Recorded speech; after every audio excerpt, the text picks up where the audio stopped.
नमस्कार दोस्तों। आज के वीडियो का टॉपिक है म्यूकोरमाइकोसिस यानी कि ब्लैक फंगस। आजकल सभी यही सुन रहे होंगे कि ब्लैक फंगस एक नई बीमारी कोरोना पेशेंट्स में आई है। हम इसी बारे में इस वीडियो में डिस्कस करेंगे। जो लोग मेरा वीडियो पहली बार देख रहे हैं उन्हें शॉर्ट में बता दूं, मैं डॉक्टर नीलम नेचुरोपैथ और मैं पिछले 20 सालों से इस प्रोफेशन में काम कर रही हूँ। म्यूकोरमाइकोसिस क्या है, किनको हो रहा है और क्या गलतियां हो रही हैं जो ये बीमारी आई है, उस बारे में हम सब डिटेल्स में बात करेंगे।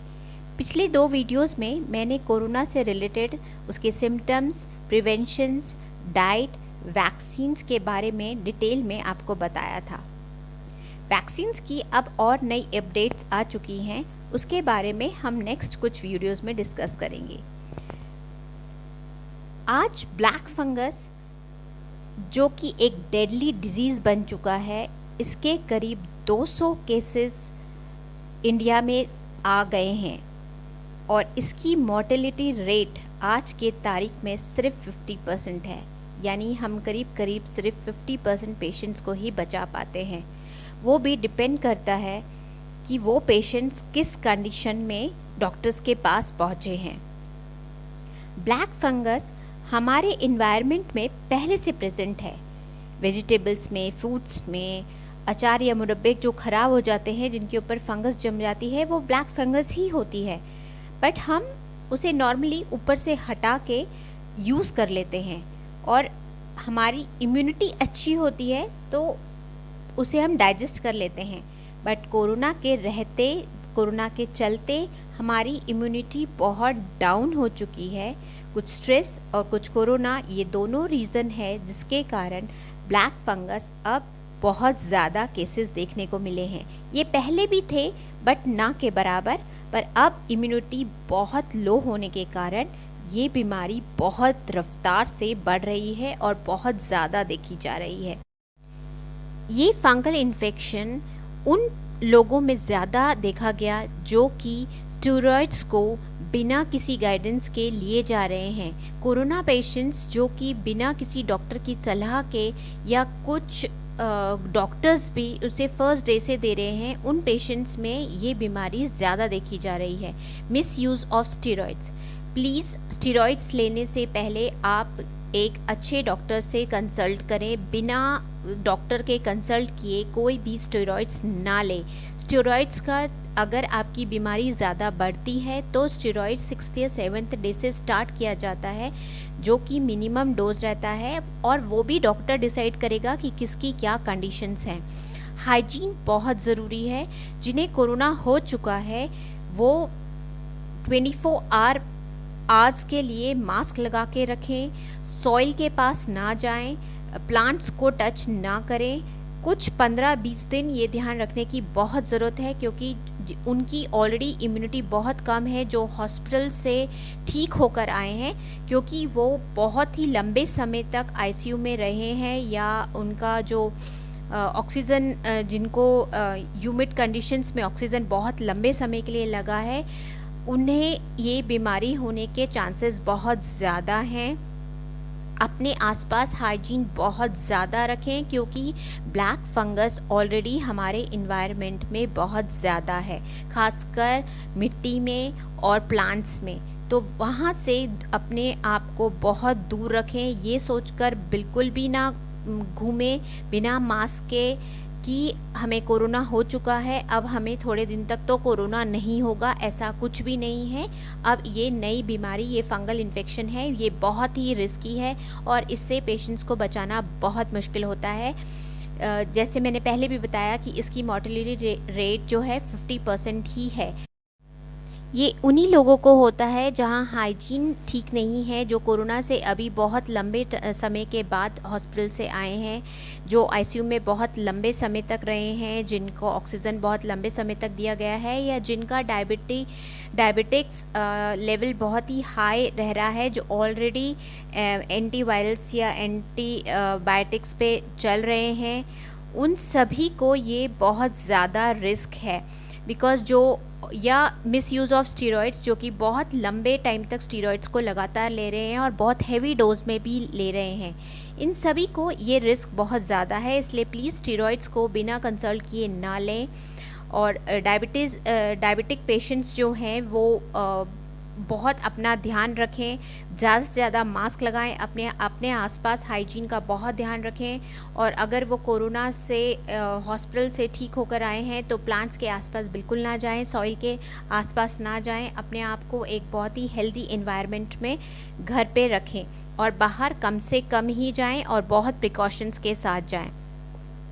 इस ब्लैक फंगस का जो सिम्टम्स है वो है पेन और redness around the eyes and nose के जो बोन है उस वहाँ पे आपको एक ब्लैक पैचेस दिखाई देगा।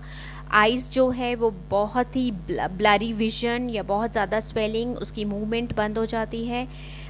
आपको बहुत हाई फीवर या बहुत ही सीवियर हेडेक होगा, आपको एक खिंचाव महसूस होगा अपने सिर में, बहुत कफिंग होगी, बहुत ज़्यादा ड्राइनेस रहेगी, शॉर्टनेस ऑफ ब्रेथ मीन्स सांसें लेने में बहुत तकलीफ़ होगी। जब अगर वो लंग्स तक चला जाता है, मेमोरी लॉस का बहुत ज़्यादा चांसेस है। अगर वो ब्रेन तक पहुंच जाता है तो और भी बहुत सारे प्रॉब्लम्स हो सकती हैं। चेस्ट पेन रहेगा, टूथ एक रहेगा, नोज़ से एक डार्क ग्रीन या ब्लैक पाउडर फॉर्म में डिस्चार्ज आपको पता चलेगा। वन साइडेड फेशियल पेन रहेगा या स्वेलिंग बहुत ज़्यादा रहेगी, नेज़ल ब्लॉकेज रहेगा। ये सारे सिम्टम्स हैं जो कि आप महसूस कर सकते हैं और देख सकते हैं। और जैसे इनमें से कोई भी सिम्टम्स आपको कोरोना के बाद फील होते हैं तो प्लीज़ तुरंत ही अपने डॉक्टर को कंसल्ट करें, बिकॉज़ ज़रा भी डिले आपकी जान पर बन सकता है। आपको पीएनएस जो टेस्ट होता है वो बहुत ही ज़्यादा नेसेसरी है, जिसे एमआरआई ऑफ पीएनएस कहा जाता है। पेरिफेरल नर्वस सिस्टम का आपका एमआरआई होगा।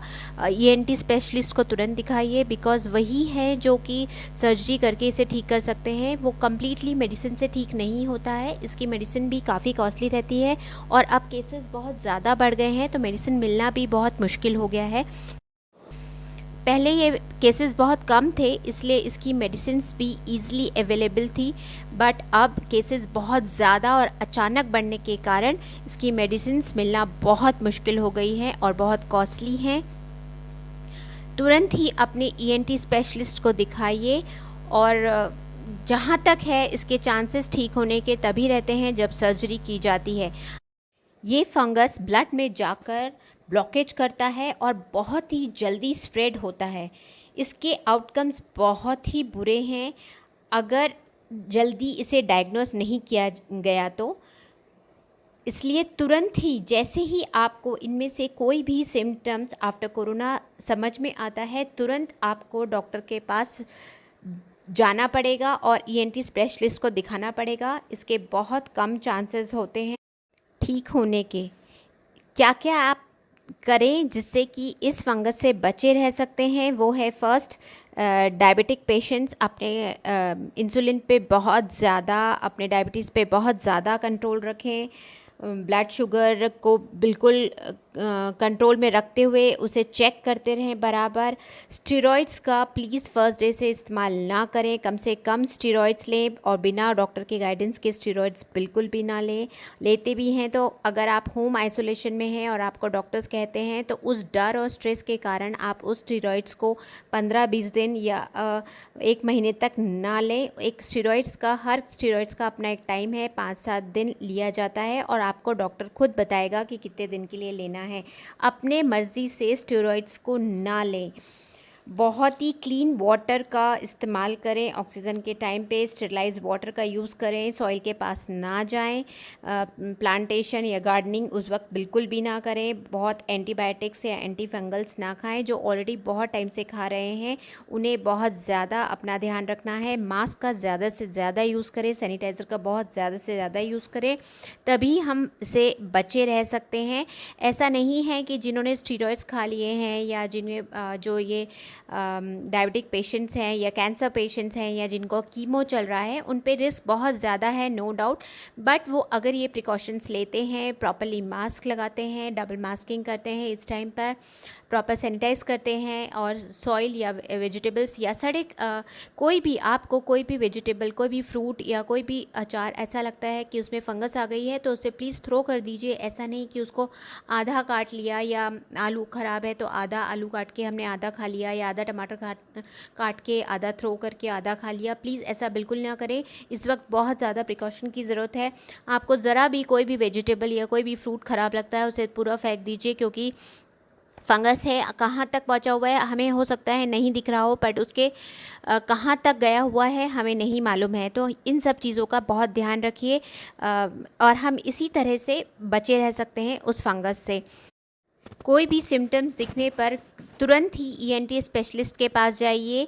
कोई भी होम्योपैथी, आयुर्वेदिक या नेचुरोपैथी, कोई भी डॉक्टर इस वक्त आपकी हेल्प नहीं कर सकता है अगर आपको इसमें से कोई सिम्टम्स दिखता है आफ्टर कोरोना। ना ही इस टाइम पे कोई होम्योपैथी या आयुर्वेदिक या कोई भी नेचुरोपैथी इस टाइम पे काम करेगी। फंगल इन्फेक्शन सर्जरी के थ्रू ही निकाला जा सकता है, या उसकी बहुत ही हाई डोज जो मेडिसिन रहती है उसी से ही वो क्योर होता है। उसके मेडिसिन से भी 100% क्योर होने के चांसेस कम रहते हैं, इसलिए एंडोस्कोपिक सर्जरी ही की जाती है। अपना पूरा ध्यान रखिए, पूरे हाइजीन से रहिए, मास्क पहनते रहिए और सुरक्षित रहिए, स्वस्थ रहें। और अगर आपको मेरा ये वीडियो इन्फॉर्मेटिव लगता है तो प्लीज़ लाइक करना बिल्कुल मत भूलिए, सब्सक्राइब भी कर दीजिए, क्योंकि सब्सक्राइब करेंगे और बेल आइकन बटन दबाएंगे तो आपको मेरा नोटिफिकेशन मिलता रहेगा जब भी मैं एक नया वीडियो डालूँगी। खुश रहिए, स्वस्थ रहिए, मुस्कुराते रहिए। धन्यवाद। God bless.